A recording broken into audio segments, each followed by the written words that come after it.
Bonjour à tous et bonjour en effet à vous, François Durper. Vous êtes historien des États-Unis notamment, on va y venir, mais d'abord on a évoqué les élections espagnoles au cours du journal. Vous, ce sont les élections françaises qui vous intéressent à travers une bande dessinée qui fait un carton dans les librairies à cette veille de Noël, qui s'appelle La Présidente. Je la montre à l'antenne, cette bande dessinée écrite par vous et Farid Boudjelal, où vous imaginez Marine Le Pen, donc on voit très bien la couverture, entrer à l'Élysée en 2017. Est-ce que les élections régionales vous ont conforté dans votre pronostic ? Oui, l'objectif de la BD, c'était sortir d'un certain déni. Beaucoup parlent d'une sorte de plafond de verre, sauf que le plafond semble extensible.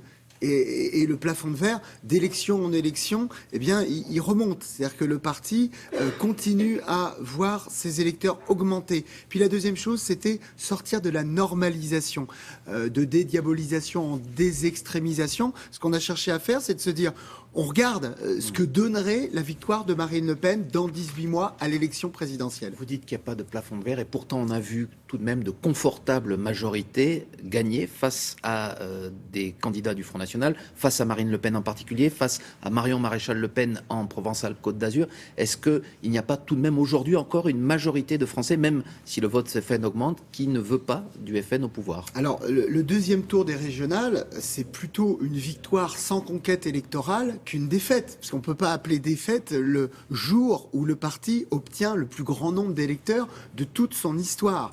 Deuxième chose, ce que l'on a testé lors des régionales, c'est un seul des cas de figure, c'est-à-dire une opposition entre l'extrême droite et le reste du monde, entre l'extrême droite et la droite. Or, notre hypothèse de base dans la BD, c'est de se dire, dans 18 mois, ce qui risque de se passer, c'est plutôt une opposition entre Marine Le Pen et François Hollande. Or, dans toutes les enquêtes, les politologues mènent des enquêtes très précises sur le report de voix de droite vers la gauche en cas d'opposition avec l'extrême droite. Et dans ce cas-là, le report de voix, il marche beaucoup moins bien que dans le cas qu'on a analysé lors des régionales. Beaucoup moins bien, jusqu'à imaginer, je repose cette question, une majorité aujourd'hui de Français qui voteraient pour Marine Le Pen à l'élection présidentielle. Pour vous, il n'y a plus ce plafond de verre, c'est ce que vous disiez au début ? Lorsqu'on a commencé à rédiger la BD il y a près d'un an, on nous considérait un petit peu comme des fous. Aujourd'hui, on nous dit, vous avez tort pour 2017, ça sera pour la fois d'après. Donc ça veut dire qu'il y a quand même une prise de conscience, il y a une tripolarité de la vie politique française, et de notre point de vue, il est important d'analyser ce que donnerait, par exemple, nous on travaille sur le programme du Front National, on le décortique, on se dit finalement on le connaît assez mal. Donc on essaye de voir, on a réuni une équipe de politologues, de spécialistes, d'économistes, pour se dire, voilà, qu'est-ce qui va se passer en cas de victoire ? Alors justement, en cas de victoire, vous imaginez finalement qu'une autre transition se passerait, que ce serait un renversement de la démocratie, puisque les nationalistes du bloc identitaire, je cite votre fiction, arriveraient finalement au pouvoir. Est-ce que ce n'est pas finalement un peu commode de toujours imaginer qu'il n'y aurait pas de transition démocratique si le Front National arrivait au pouvoir ? Est-ce qu'on ne leur rend pas service en niant finalement qu'ils sont aussi des démocrates et des républicains? Attention, d'abord, c'est vrai que la BD, on ne cherche pas à insulter les lecteurs du Front National, on ne sait pas du tout cette stratégie-là. D'ailleurs, il y a des gens qui ont voté pour le Front National. Mais c'est ce qui se passe dans votre scénario, en tout cas. Oui, c'est vrai que le scénario, il y a quand même quelque chose dans les partis qui ont une racine extrême.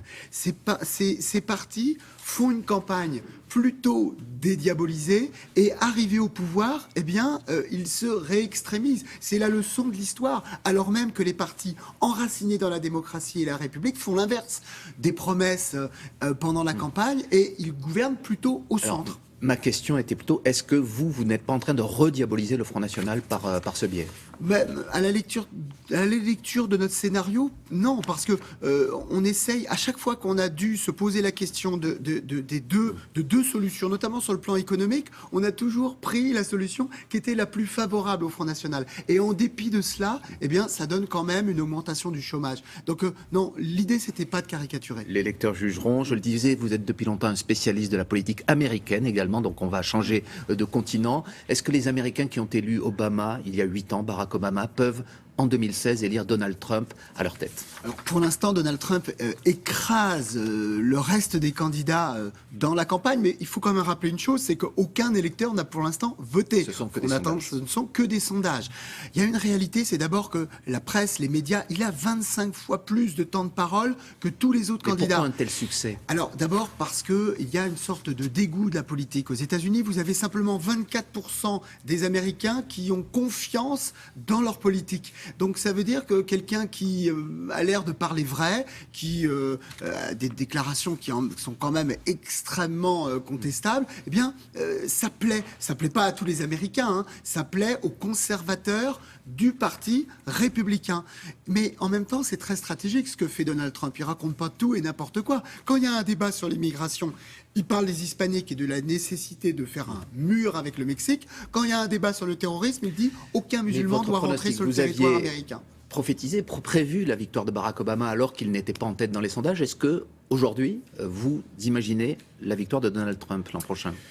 Non, c'est très peu probable parce que d'abord Donald Trump s'est aliéné une partie du vote, le vote des femmes. On sait qu'il a fait des déclarations sexistes. Or, les femmes sont majoritaires à voter aux États-Unis.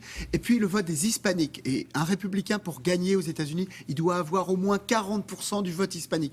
Donc c'est peu probable. En revanche, il peut faire perdre le parti républicain, soit en étant le candidat des républicains, il serait alors un candidat trop à droite, soit en étant un candidat indépendant. Et là, on a le modèle 1992, vous vous rappelez de Ross Perot qui divise les voix de droite. S'il perdait, ce serait peut-être face à Hillary Clinton, la candidate démocrate. Est-ce qu'elle a raison de dire que, notamment par ses déclarations anti-musulmans, Donald Trump est, je cite Madame Clinton, le meilleur agent recruteur de Daesh Oui, aujourd'hui? elle rajoute que dans les vidéos de Daesh, évidemment, on peut faire une coupe et mettre Donald Trump. C'est vrai que c'est un agent recruteur de Daesh, mais elle a raison aussi de s'adresser aux Américains en leur disant ne reprenons pas le cycle de peur qui a suivi le 11 septembre 2001.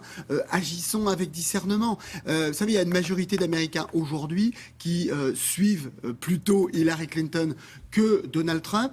Sauf que le candidat face à Hillary Clinton, ça sera probablement quelqu'un de plus modéré comme Marco Rubio. Marco Rubio, c'est celui qu'on appelle le Obama républicain. Eh bien, on verra là aussi si vous avez raison. Je rappelle donc la sortie de votre bande dessinée, François Durper, Farid Boudjelal, la présidente aux éditions des Arènes. Merci beaucoup. Farid Boudjelal, voilà. Merci François Durper, c'est à vous Thierry. Très bonne